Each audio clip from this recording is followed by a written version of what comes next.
I'm gonna go ahead and share my screen so I can share the presentation with all of you.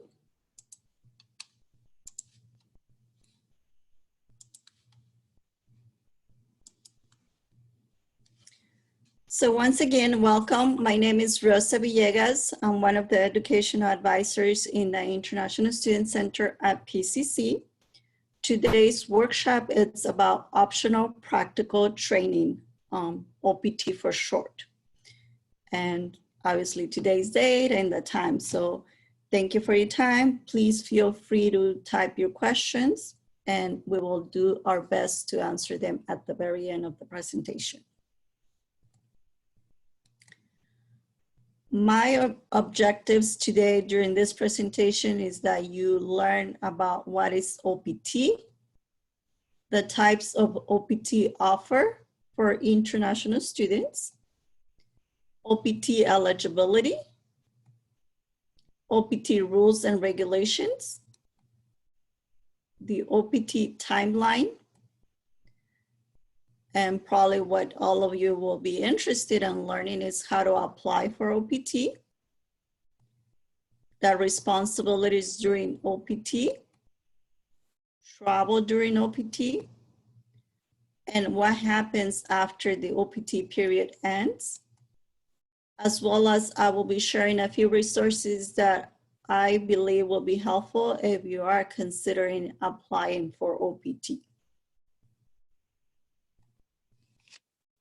So what is OPT? OPT is short for optional practical training. And OPT is a temporary employment that is for practical training, as it states. The training must be directly related to the major field of study. For example, if you're computer science major, when you apply for OPT, the types of employment that you look for or that you hire will have to be in computer science. If you are a business major, then your employment has to be related to business. OPT is available during and after your studies, and you will see throughout the presentation what I mean by that. When do you apply to do OPT during your studies at PCC, or when do you apply to do OPT after your studies? OPT is recommended by the International Student Advisor, or it's called the designated school official, because we have been authorized by the Department of Homeland Security to enroll international students at PCC and also to manage and let the students know about the benefits of F1 status. So you can just do advisor or DSO. You'll hear me say DSO. Although our office recommends the OPT, we don't approve it. The OPT is approved and authorized by the U.S. Citizenship and Immigration Services. You will also hear me say a lot USCIS for short, but that's the department or the branch of government that process the OPT applications.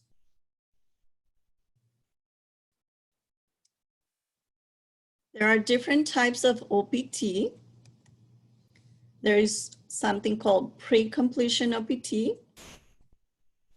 I highlighted and bolded post-completion OPT because that's typically what our international students here at PCC file for, the post-completion OPT.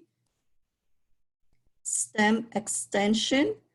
In today's presentation, I will not be covering a STEM extension because that's at the higher level when you transfer to the university and earn your bachelor's degree or a higher level. And CapGap extension, that's also at the higher level. So today's presentation will mostly be about a little bit about pre-completion OPT, but mostly will be focused on post-completion OPT.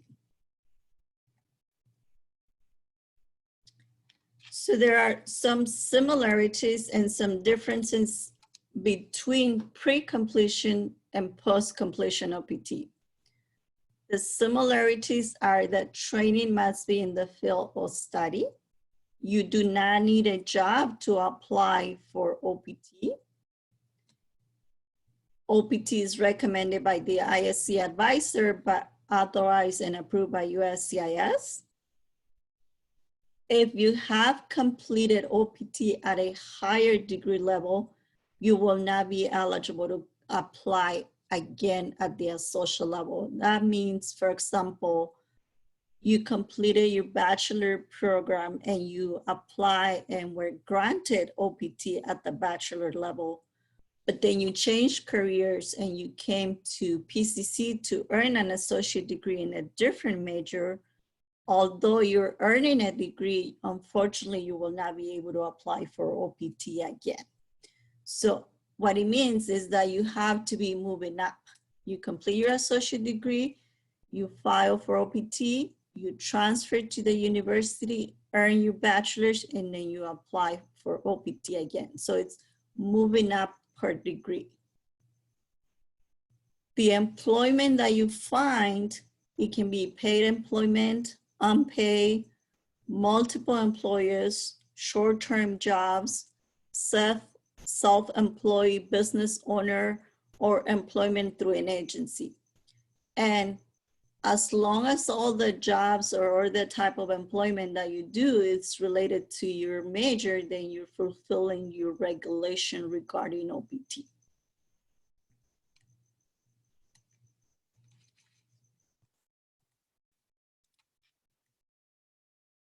There are also some differences between pre-completion OPT and post-completion. And this is where I say most of our students have always applied for post-completion OPT.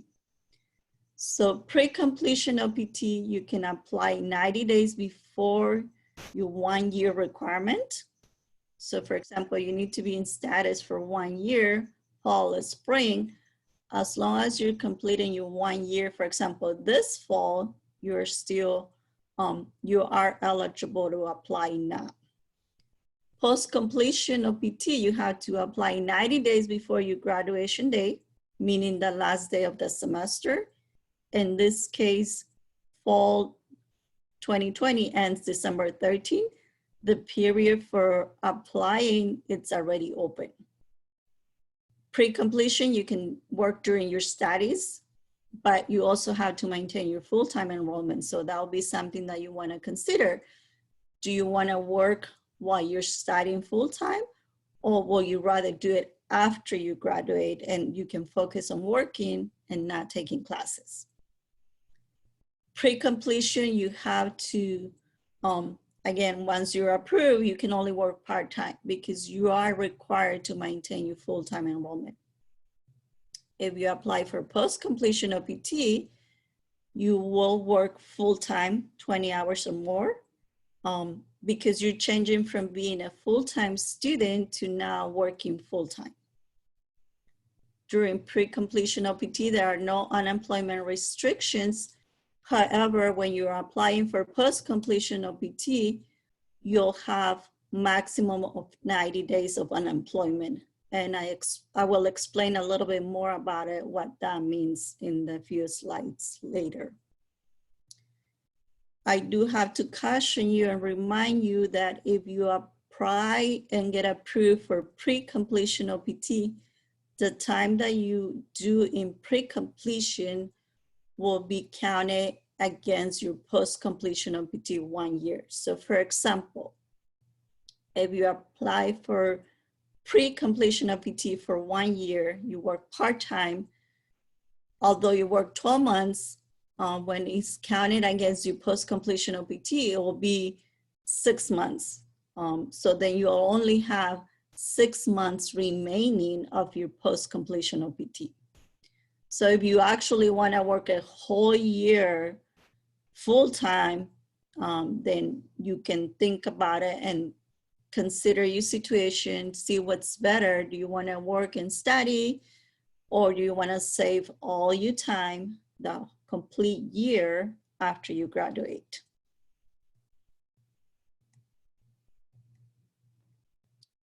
OPT eligibility requirements. So in order to be eligible to apply for OPT, you must have been in status for at least one academic year. At PCC, it means completing 2 semesters, fall and spring or spring and fall. The one academic year does not take into account time that you may have completed at a language school or at a high school. So it's at the academic level, associate degree or higher. So maybe you started in the high school and you were maintaining your F1 status, but then this fall semester is your first semester at a college level, then this is, you'll have to complete the 2 semesters at PCC. You must have maintained your F1 status and be in valid status. Must not have accrued 12 months of CPT. So some students do CPT while they're at PCC. And typically students do not run into this problem because usually it's part-time. So part-time CPT does not count against you when you're applying for OPT. I mentioned this a little bit earlier. You must not have been previously authorized for OPT at the current level or a higher level. So if you completed an associate degree at Glendale Community College and you did OPT, and then after your OPT, you transferred to PCC, even, like I said earlier, even if you're earning a different associate degree because you changed your major, unfortunately, you will not be able to apply for OPT again at the associate level because you already completed 1 year. Same thing if you got your master's degree, you did OPT, and now you're here at PCC because you got into a nursing program.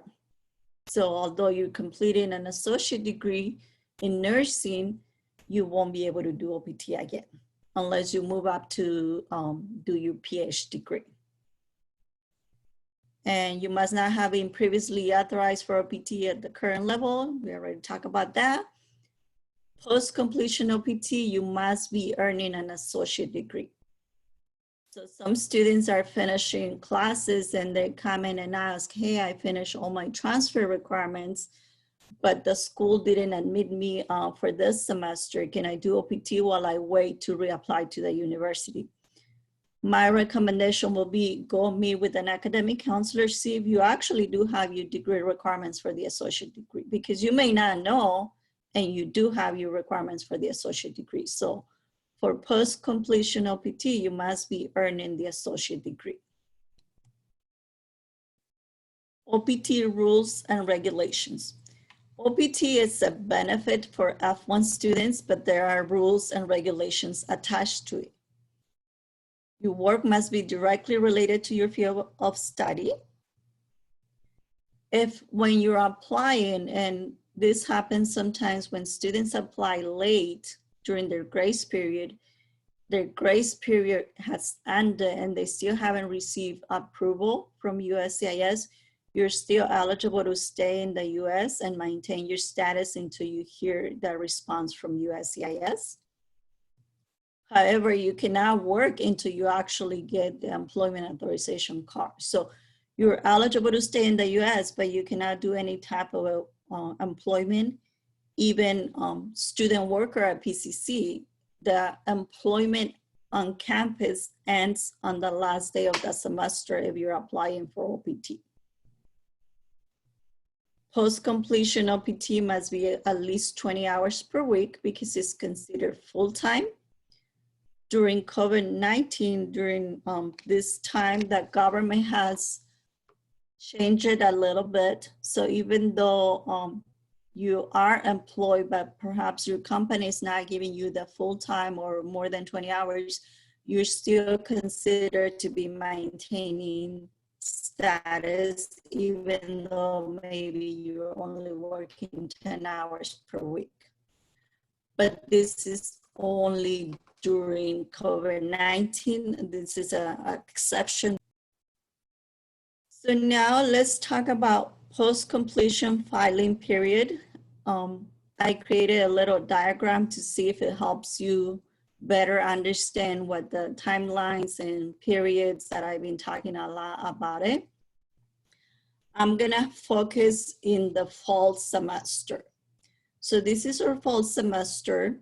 This is when you can apply. So as you can see, the application period, it's already open because you can start applying 90 days before your graduation. So graduation date is December 13th. 90 days prior to that, it's September 14th. So right now we are already in the window where if you're graduating this fall, you can go ahead and submit your application to USCIS. You can also submit your application within your 60-day grace period after graduation. So graduation day is December 13th, your 60-day grace period. The latest possible day that USCIS will need to receive your application will be February 11th. Once you submit your application and it gets approved, you are allowed a 12-month period of OPT. After your OPT ends, you will have the 60-day grace period again. And during that time, it's a grace period, and then I will let you know what are your options after you finish your OPT. So hopefully with this, it's a little bit more clear. But again, if you are graduating this semester, I will encourage you to start talking to us if you're interested in applying for OPT. Only because USCIS may take 3 to 5 months to process the application. So these dates are important, and filing on time will increase your chances of getting approved.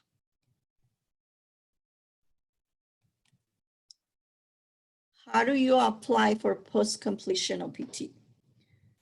The first step that I recommend students is to meet with the academic counselor, because they will help you file for your graduation and make sure that you are earning the degree. We do have the OPT packet online, and there is a form that you as the student and the academic counselor have to complete. So we're relying on the academic counselor expertise to let us know that you are eligible to graduate. Step 2 is once you meet with the counselor and they say, yes, you're eligible to graduate, you're earning a business degree, then you can decide if you want to file for OPT or if you have other plans after this semester. You're going to collect and complete all documents required for the OPT. I do have a checklist that will help you collect those documents. Step 3, you're going to submit all those documents to us. One of us, the advisor or DSO, will create and issue the I-20 with the OPT recommendation once we review your documents and make sure that you're eligible to apply. So in order to apply for OPT with USCIS, you must wait until we issue the I-20 with the OPT recommendation, and that will be listed on page 2 of your I-20.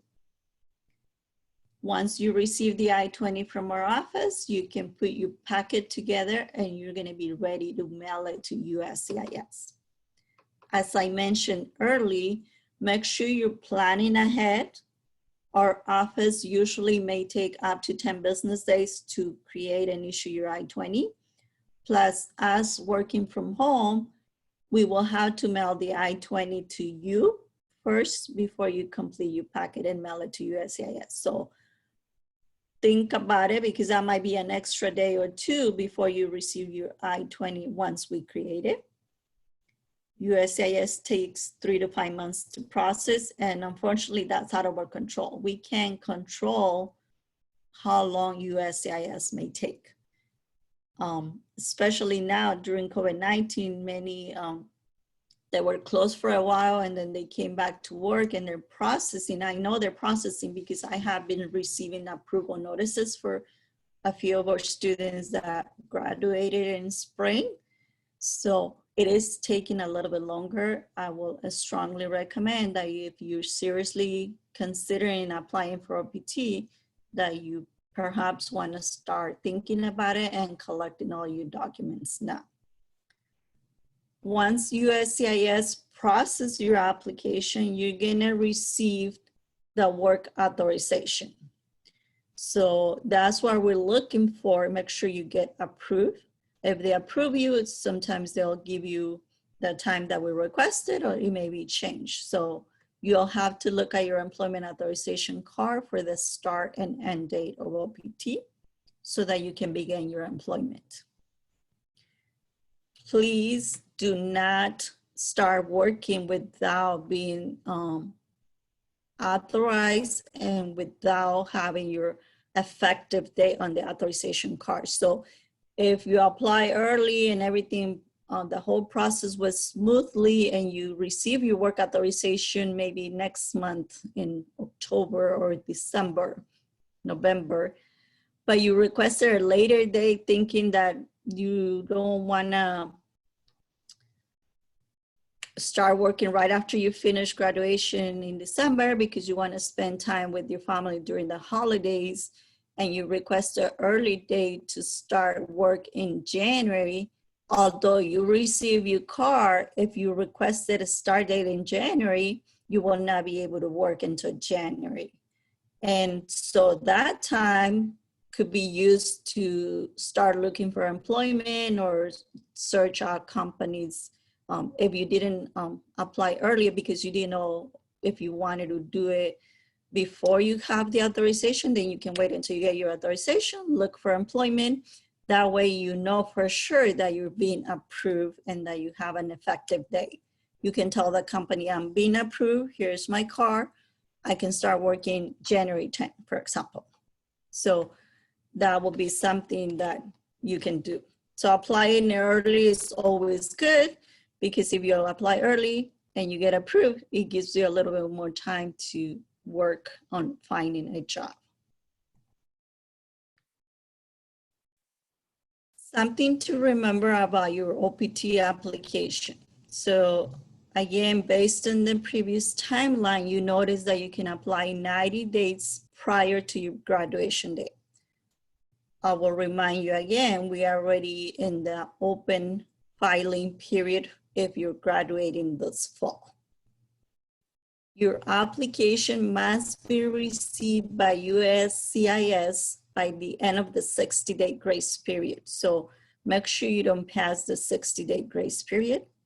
Also very, very important, and I need to emphasize this, once the International Student Office creates and issues the I-20, it has an issue date. So for example, if you had submitted your paperwork last week and today I created your I-20, today is the issue date, you have 30 days to make sure USCIS has your application within this 30 days. If for some reason you didn't mail the I-20 within those 30 days, make sure you contact our office before you mail it in, because we can reissue a new I-20. So if you're like, oh my God, I forgot to mail the application, it's a day before the 30-day, I'm gonna rush to the post office and send it in, but it's the very last day, chances are USCIS will not receive it before the 30-day. Don't mail it in, just contact our office so that we can create a new one. If it's still within the grace period or before the program end date, we can go ahead and recreate a new I-20. That will probably be the best to avoid any denials. And again, keep in mind the processing time, 3 to 5 months with USCIS once they receive the application.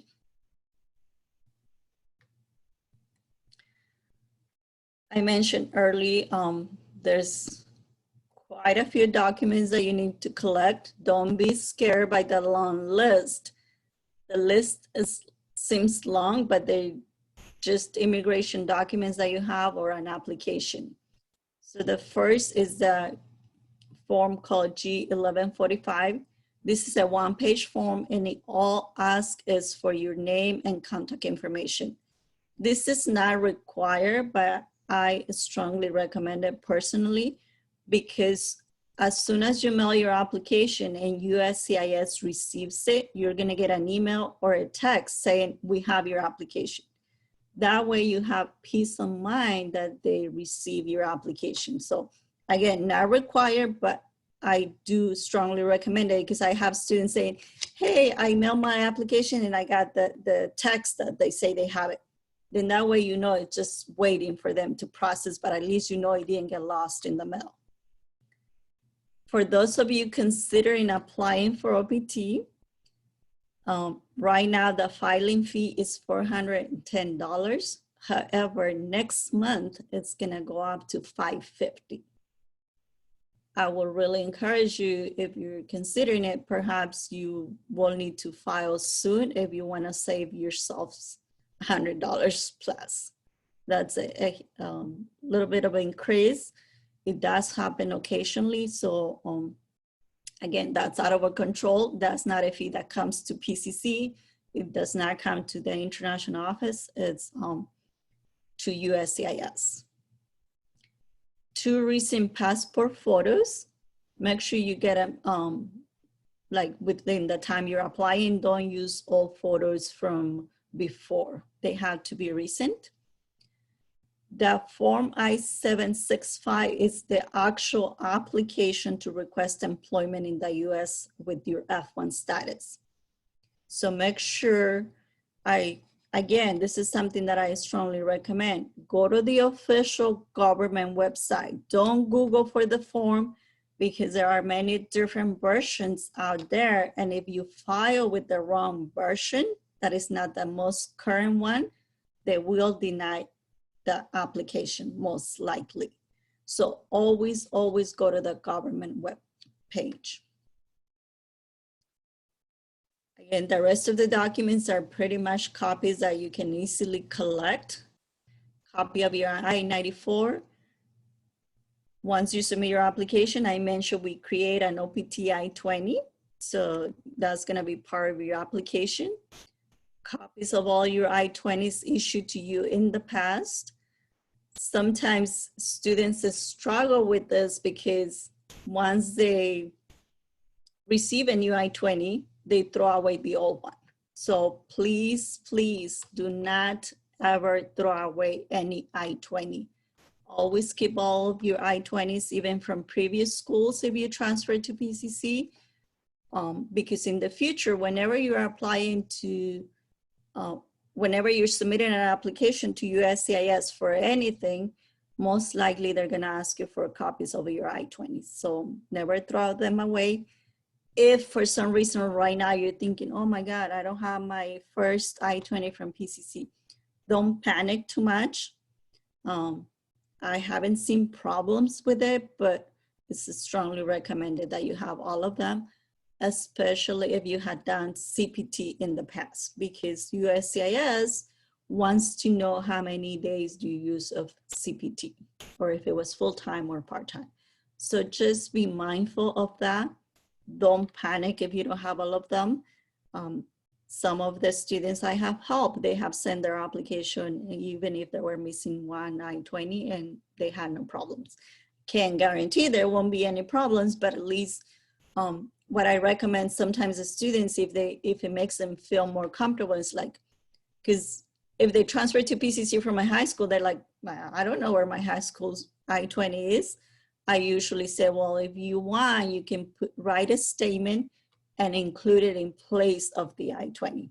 Again, not necessary, not required, but just write a statement. I attended a San Marino High School from 1990 to 1994. I misplaced my I-20.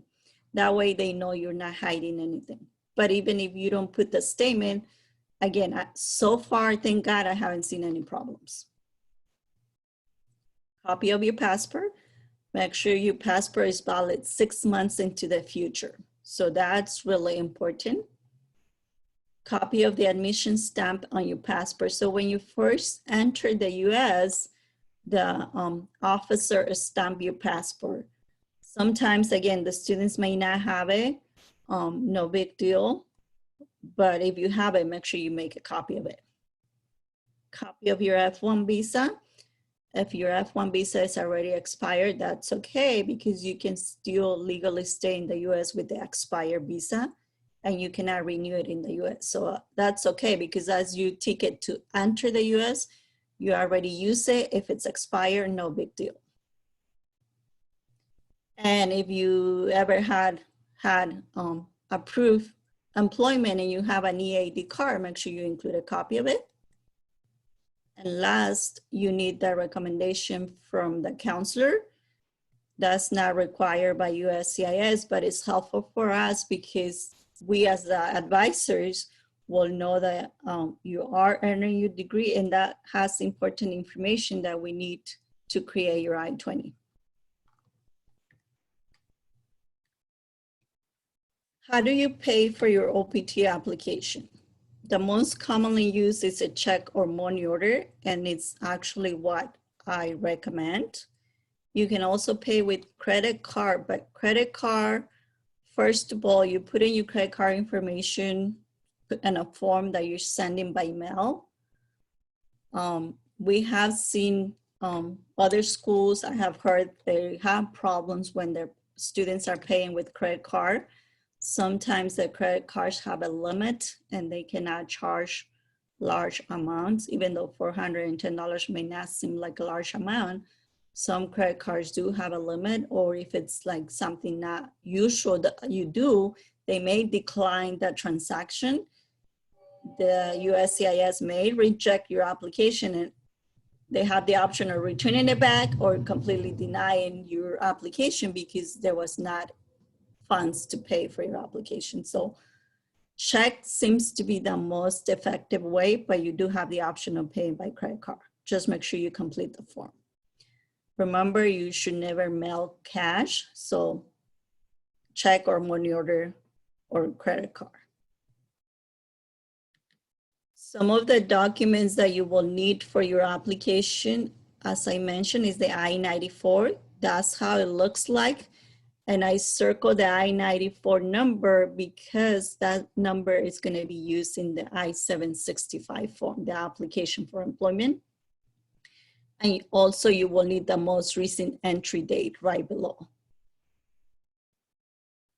You will also need a copy of your F-1 visa. So some of you may have a visitor visa on your passport. Don't send that. Make sure it's the F-1 visa.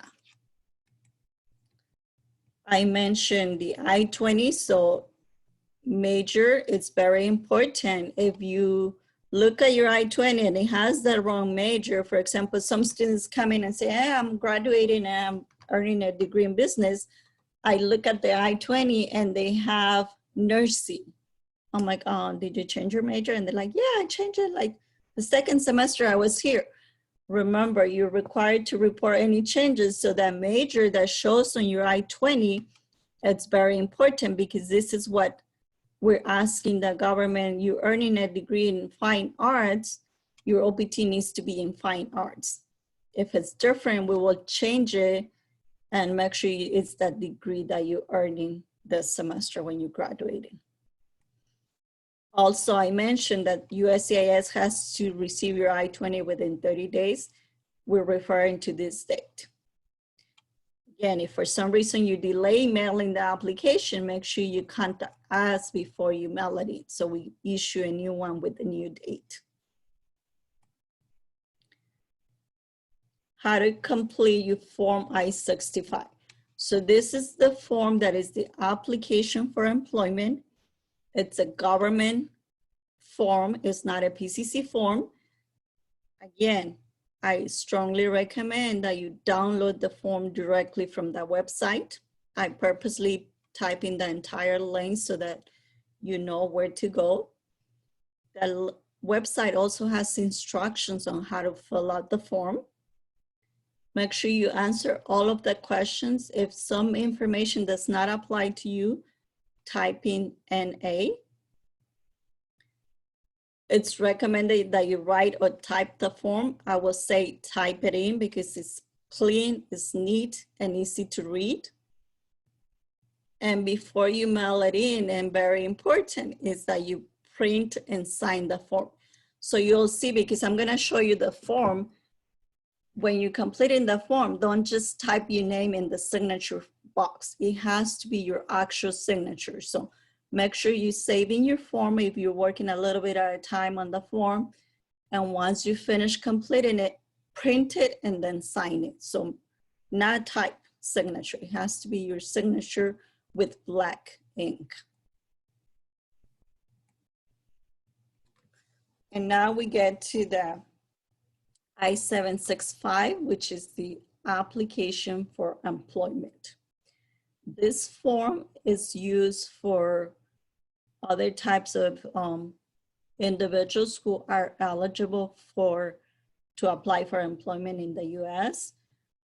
I'm gonna do my best to show you what is required for you to complete as an international student, but a disclaimer here that this is just a sample. This is your application and you're responsible for answering these questions with your information. So I did my best to complete it, but remember, when you file in your application, it's your responsibility. Make sure you complete it to the best of your knowledge. Make sure you complete all the fields. And something to keep in mind is that the information can change. So what I'm showing you today may change tomorrow. For example, all of the forms have a form and valid date or effective date. And that's why it's important that you use the form directly from the website. Because if you use a wrong form or the wrong version of the form, you could possibly face a denial, or they'll send it back for you to redo it again, and that's wasting time. So again, just do your best. If your case is complicated, you perhaps may want to seek legal advice. But if it's straightforward, hopefully this will help you complete it.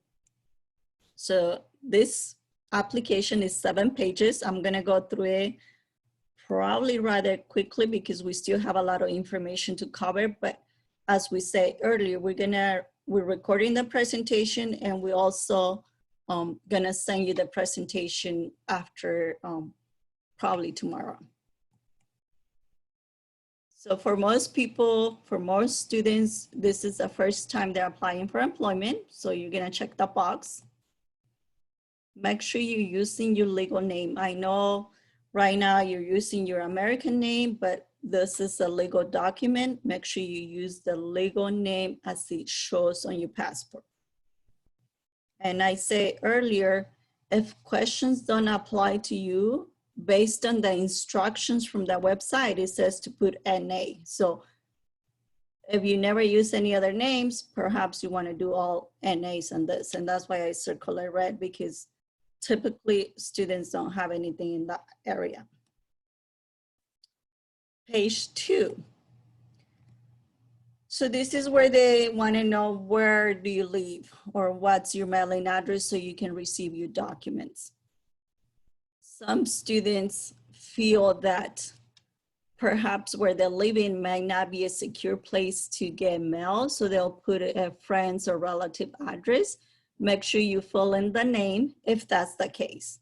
If you're using your address, you don't need to put in care of the name. Make sure you put it your own address. And if it's used same as your physical address, you don't need a physical address. Typically 8 and 9 will be NA because you don't have an online account or you don't have an alien registration number. Again, because this form is used for other individuals, this may not apply to you, but it may apply to the other person. Again, make sure you answer the questions based on your own,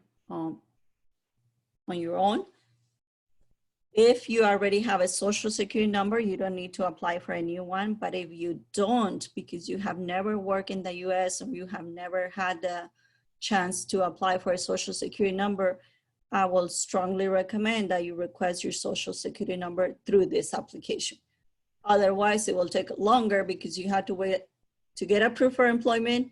Once you get your employment authorization, then you have to go to Social Security office to apply for that number on your own. So it's best to do it within the application if you don't have one. You will just have to answer additional questions. you typically, or students typically get the social security number within 2 or 3 days from receiving the authorization card. So it's good. Your citizenship. Page 3. Again, all of this information, it's relevant to you. I made up all of this information. Don't copy this because I literally just made it up. So all of this information, your I-94 record, I already show you how it looks like. It may be that you have a combination of letters and numbers or all numbers. Just make sure you print out your record and copy the number directly from your I-94 record to here. Passport number, you should have it. And all of the dates. Your I-20 N number is the N number, the CVIS record number is the number on your I-20. It's on the left top hand of your I-20. I say we're focusing on post-completion OPT. This is the code that you will use for your application. Small c, number 3, and letter B. So this is for post-completion OPT.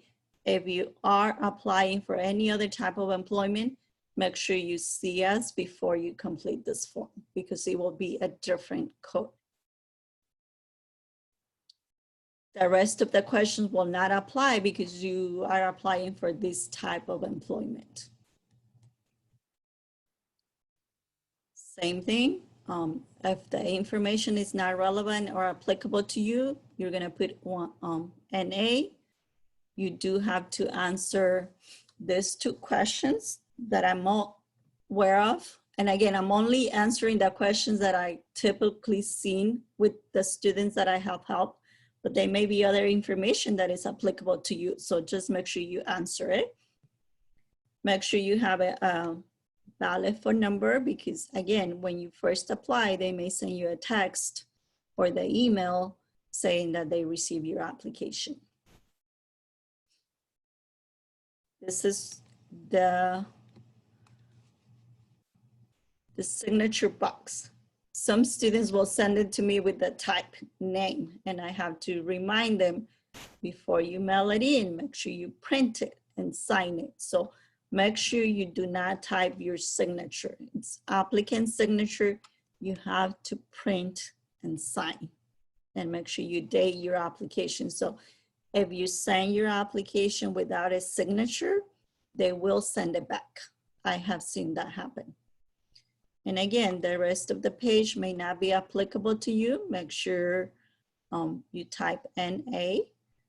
If somebody else helped you, like you didn't feel comfortable filling this form yourself and you went to an immigration lawyer or you seek legal assistance or somebody interpreted this form to you, then perhaps it will apply to you. So you'll have somebody fill that section for you. For the most part, students will not have anything to report on page 6 and 7. Again, read through it. If it's a question that applies to you, make sure you answer. If it doesn't apply, type NA. Page 7, I've seen it in a few students when they had work under CPT or if they had OPT. So for example, if you're doing this in the future, when you are at your bachelor level, you may have to do page 7 because you did apply for OPT at the social level. So again, it depends on your situation. So you completed your application, you collected all of your documents. We as the advisors created and issued your I-20. You're ready to mail your application. For the most part, because you have a California address, these are the addresses that you can choose to mail your application to. In some cases, remember I mentioned if you're not using your own address and you're using a different address or a different state, before you mail your application, the address may be different. So make sure you go to the link and say, if I'm in Ohio, where should I send my application? So it may be different than this. These two addresses that I put here are based on you living in California and using a California address. So what happens after you apply? Again, once you mail your application within a month, you will get the receipt notice by mail. They still use mail, so that's why it takes longer sometimes. The receipt notice will have a case number. With your case number, you can check the status of your application online. And it's a good habit to do because once you know you have your case number, you can regularly check. That way, if it says it's been processed, your application got adjudicated and approved, your EAD card is on the mail, then you can keep an eye on your mail so that you know, hey, it's coming. You don't want it to get lost. And that's how it looks online for you to check. So as long as you have your case number, you can start checking. I recommend maybe every 2 weeks, every 3 weeks. That way you know when it's actually processed. Remember, it may take 3 to 5 months. And this is how the employment authorization card looks.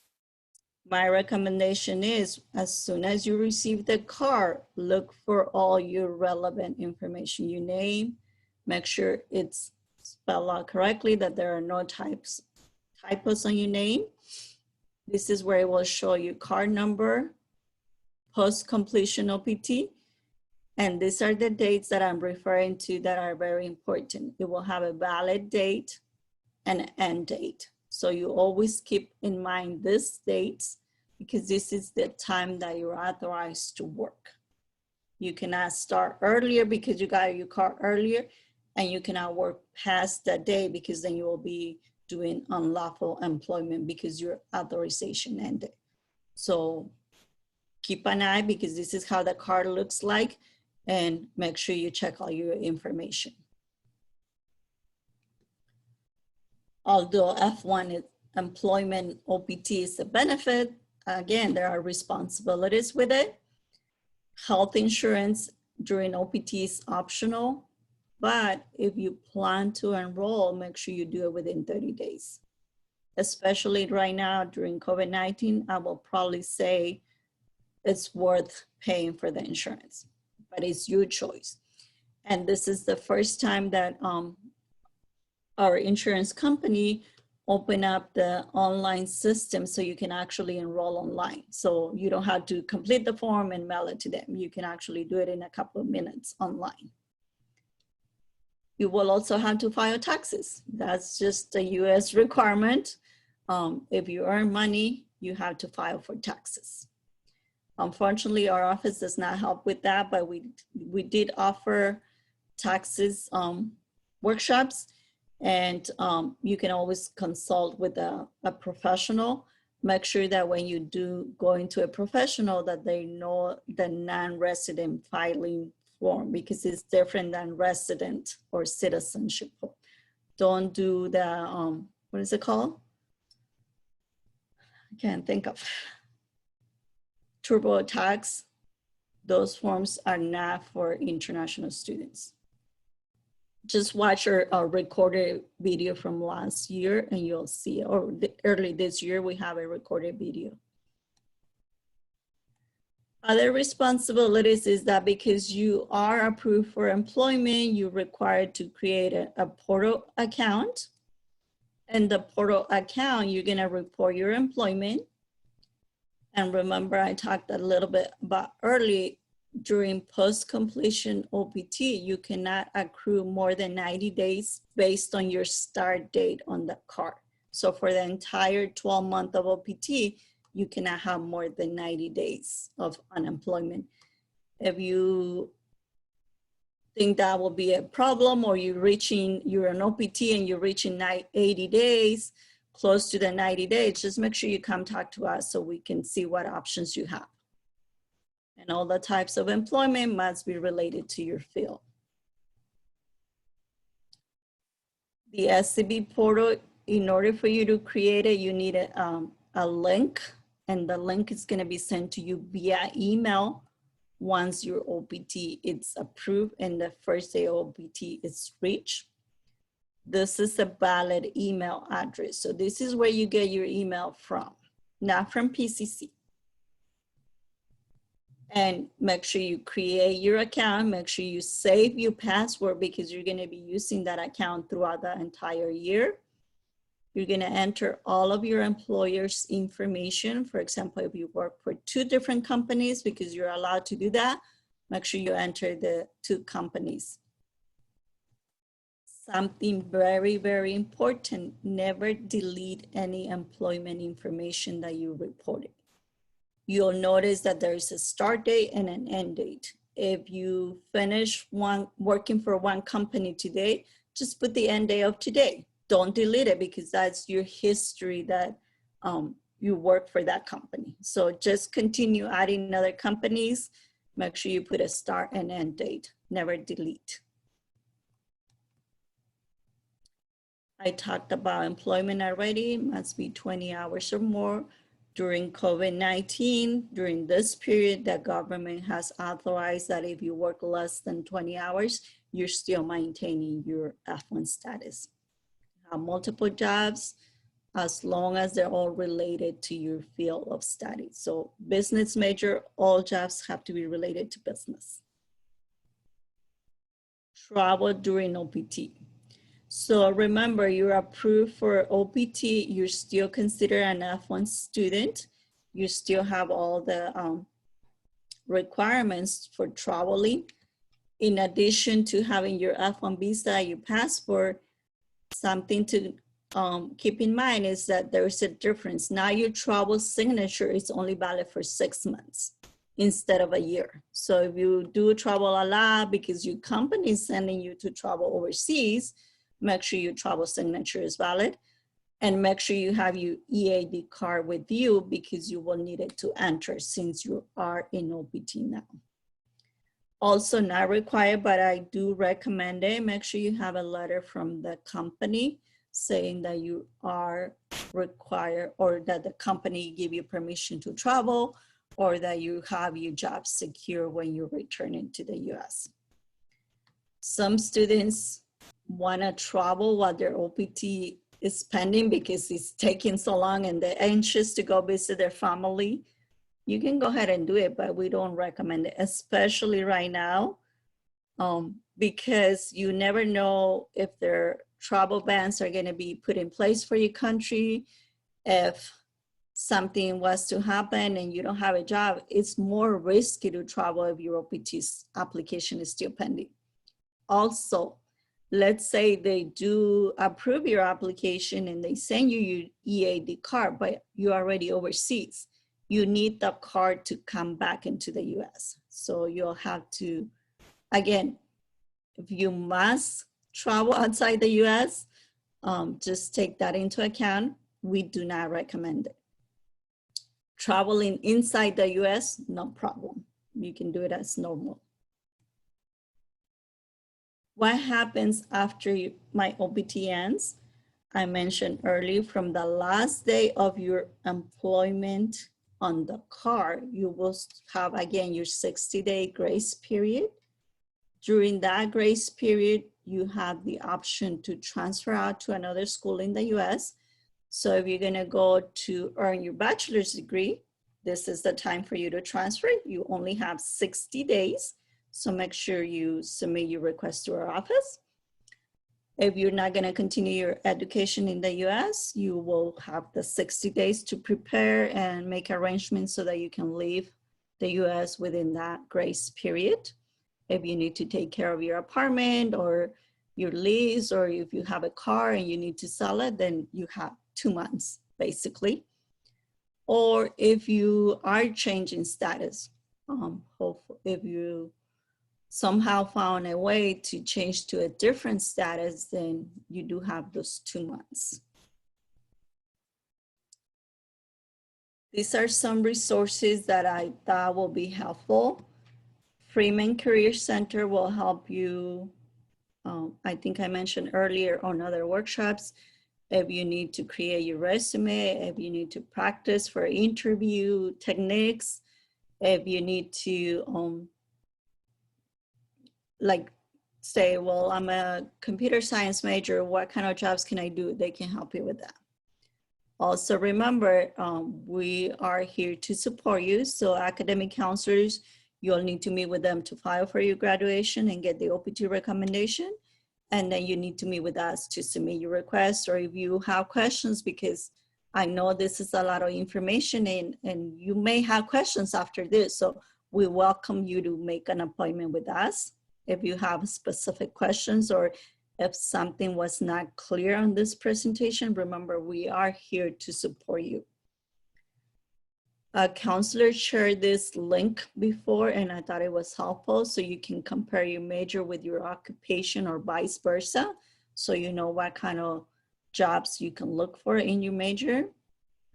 This is the website for you to find the forms mentioned on this presentation, the employment application.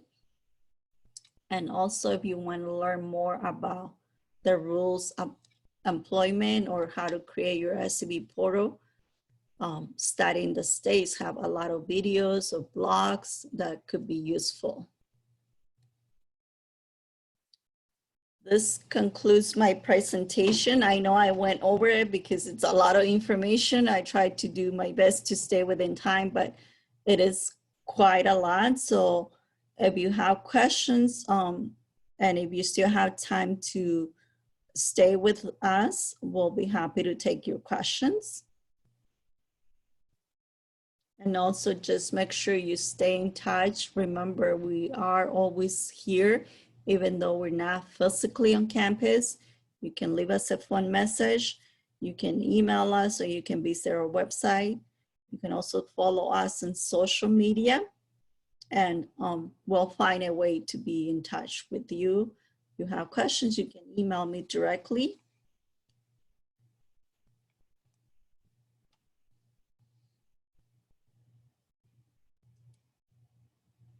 Do we have any questions?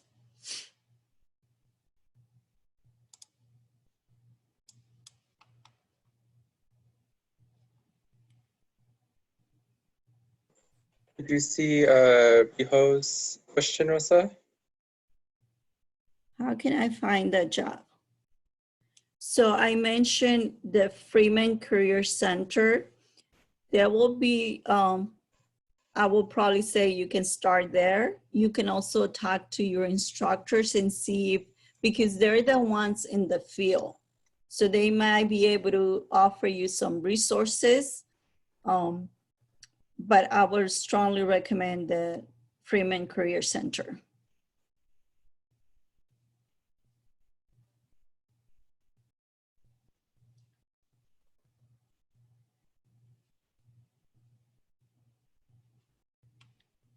Rijo, do you have other questions, or will that be